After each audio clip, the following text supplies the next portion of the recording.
You are being tested by people who have learned, perhaps consciously, but more often by instinct, that your reaction is their reward. Think back to the last time someone said something cutting to you. A dismissive comment, a subtle dig designed specifically to get under your skin. What did you do? You probably responded. You defended yourself. You tried to explain your side. Maybe you spent hours replaying the interaction in your head, rewording your retorts, wishing you had landed a sharper blow. That is the trap. Every reaction you give is currency, and most people are spending themselves into emotional bankruptcy. If you are done letting other people rent space in your head, if you are finished paying the tax of their chaos with your peace, make a quiet commitment right now. Subscribe to this channel, not for entertainment, but for armor. This is a space where we build the discipline to remain unmoved. Drop the word ignore in the comments as a declaration, and let us begin. Here is the reframe that changes everything. You have been taught that engagement is strength. You have been told that speaking up, defending yourself, and having the last word are the marks of a fighter. That is false. In the arena of psychological warfare, silence is not surrender. Ignoring is not weakness. Non-reaction is not passivity. It is the most deliberate, disciplined, and sophisticated power move you can make. You cannot control what comes at you, but you have absolute authority over whether it lands. Strategy 1 is to starve the fire. Here is something nobody tells you about conflict. Most of it is not actually about you. When someone provokes you, throws a cheap shot, or picks a fight over something trivial, they are not reacting to who you are. They are testing what you will give them. What they want, more than being right or winning the argument, is a reaction. Reaction is proof of power. It tells them that they matter enough to disturb you. The moment you send that signal, you have handed them the keys. This is what the Stoics identified as the danger of indifferent things, or adiaphora. Events, insults, and provocations have no inherent power.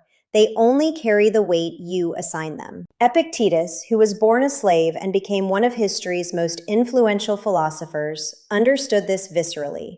He had every reason to be consumed by bitterness and the injustice of his circumstances. Instead, he built an entire philosophy around a single insight. It is not what happens to you, but how you react to it that matters. Your attention is not just emotional, it is energetic. Every time you engage with something unworthy of your focus, you are draining a resource that cannot be easily replenished. Think of your attention as fire. Provocations, petty conflicts, and people who thrive on discord are green wood. They produce smoke, not warmth. The more you feed them, the worse the air around you becomes. Withdraw your attention as an act of power, not avoidance. Strategy 2 is the discipline of silence.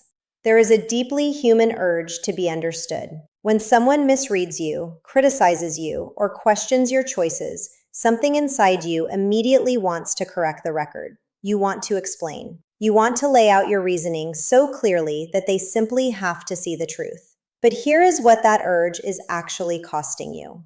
Every time you explain yourself to someone who has already decided how they feel about you, you are not clarifying. You are negotiating. You are implicitly agreeing that their opinion is a courtroom, that their judgment requires a defense, and that you owe them the labor of justification. You do not. Seneca wrote that silence is a lesson learned through life's many sufferings. He was not talking about being cold or withholding. He was talking about the hard-earned wisdom that comes from repeatedly explaining yourself and watching it change nothing. Worse, over-explanation often gives the other person more ammunition. It reveals your pressure points. It shows them exactly where to push next time. The Stoics practiced dignified silence, the silence of someone who has decided that speaking would be a waste. You are not required to make anyone understand you. Understanding is a gift you give selectively to people who have demonstrated they are capable of receiving it honestly. Everyone else gets your actions, your results, and your silence. Let your silence be your statement, and let your life be your argument. Strategy 3 is the art of calm indifference. Nothing unsettles a provocateur more than someone who simply does not react. Not someone who fires back, not someone who gets visibly flustered, but someone who looks at the provocation, registers it, and then calmly, unhurriedly continues exactly as they were. That response is psychologically devastating to anyone whose move depended on getting a rise out of you. When your calm meets their chaos, something is revealed, not about you, but about them. Real indifference is a mirror. When you refuse to react, the other person's behavior is left standing alone in the room, unvalidated and suddenly very visible. Their aggression has no one to dance with. Marcus Aurelius wrote that the best revenge is not to be like your enemy. This is often quoted as wisdom about character, but it is also a strategic observation. When you mirror someone's chaos, when you match their anger or pettiness, you give them the satisfaction of knowing they reached you. You become their equal in behavior. Calm indifference refuses to mirror them. It reveals the distance between where you are and where they are operating from. Think of it like a physical fight. If someone throws a punch and the other person simply steps aside, no drama, no retaliation, just a quiet, effortless sidestep, who looks powerful in that moment? The person swinging at air. Practice calm indifference not as a mask, but as a philosophy.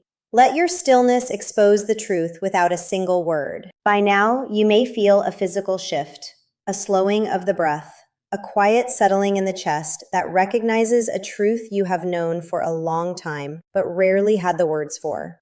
That sensation is clarity returning. If you want to protect that clarity, if you want to build a mind that the world cannot shake, hit that subscribe button and turn on notifications. This channel is your weekly reminder that you do not have to attend every argument you are invited to. Strategy 4 is selective engagement. Not every voice in the room deserves a seat at your table. One of the quietest and most powerful decisions you can make is deciding who gets your engagement. This applies not just to arguments, but to daily life, the conversations you join, the dramas you step into, and the debates you feel pulled toward. Engagement is a choice, and like every choice, it reveals your values, your priorities, and your level of self-mastery. The Stoics were not hermits. They did not advocate withdrawing from life. Marcus Aurelius led armies and governed an empire, but he was ruthlessly selective about where his attention went. He engaged with what was within his control and deliberately released what was not. Seneca captured it precisely. He who is everywhere is nowhere. When you spread your attention across every conflict, every provocation, and every piece of background drama, you become diluted. You are present everywhere in a shallow way and nowhere with real depth.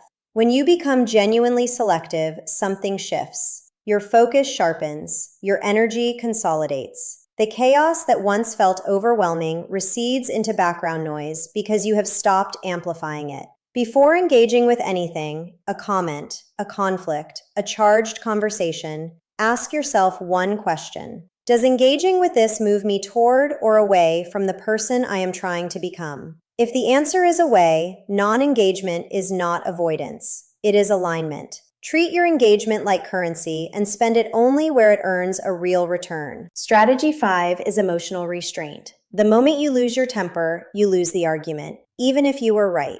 The Stoics understood this with clinical precision. Emotion, when expressed reactively and without discipline, does not communicate strength. It communicates vulnerability. It tells the room exactly where your edges are, exactly what can move you, and exactly how to get inside your head next time. In high-stakes moments, that information is extraordinarily costly to give away. Emotional restraint is not the same as emotional suppression. This distinction matters. Suppression is burying what you feel, pushing it down until it finds another way out, usually at the worst possible moment. Restraint is different. Restraint is the practiced ability to feel without being governed by what you feel. You notice the anger rising, you acknowledge it internally, and you choose, deliberately and consciously, how and whether to express it. Epictetus was direct. If someone succeeds in provoking you, realize that your mind is complicit in the provocation. That is not comfortable, but it places the responsibility squarely on you. And that is also where the power is. If your mind is complicit, your mind can also refuse. Train your nervous system the way athletes train their bodies. deliberately and consistently. Every heated moment you navigate with composure is a repetition that makes you harder to move. Strategy 6 is the power of withdrawal. Sometimes the most powerful thing you can do is walk away.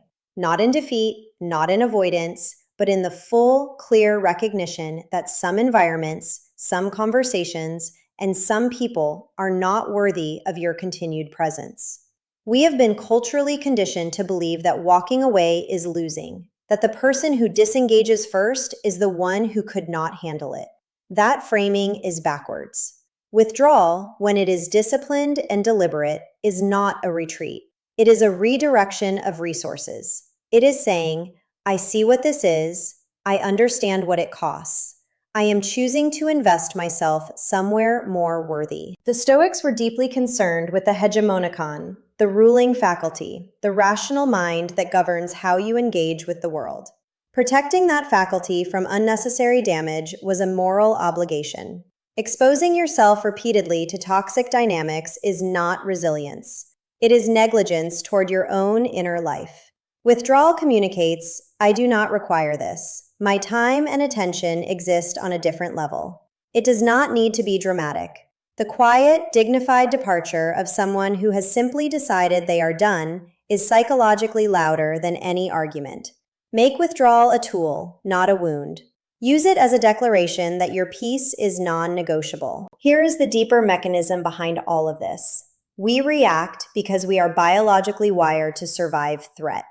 In the modern world, however, most threats are not physical. They are psychological. A slight, a rude comment, or a dismissive tone triggers the same ancient alarm system in your brain that a predator would. Your body floods with cortisol. Your heart rate spikes. You prepare for battle. But there is no battle. There is only your nervous system burning itself out over a comment that will be forgotten in an hour. The Stoics did not have modern neuroscience, but they understood the cost of this misfire. They saw that a life spent in reaction is a life of erosion. You are not being drained by great tragedies. You are being nibbled to death by ducks. You are losing your life one reaction at a time. There is a nuance here that matters. The people who provoke you are often in pain themselves. Happy, secure people do not go around throwing cheap shots. They do not try to destabilize others to feel stable. When you see this clearly, your anger can begin to shift into something closer to pity. This does not mean you accept the behavior. It means you see it for what it is, a flailing attempt by a small person to feel big. You do not have to hate them. You simply have to render them irrelevant to your state of mind. That is the ultimate victory, not defeating them, but transcending the need to fight them at all. You are becoming someone different. You are no longer the person who must have the last word. You are no longer the open door that every passing wind can blow through. You are building walls made of silence and gates made of discernment. You are choosing in every moment of non-reaction to keep your power for yourself. The world will continue to throw sparks at you. You are simply becoming the stone that does not catch fire. You are untouchable. And that is not a wish. That is a choice you are making right now.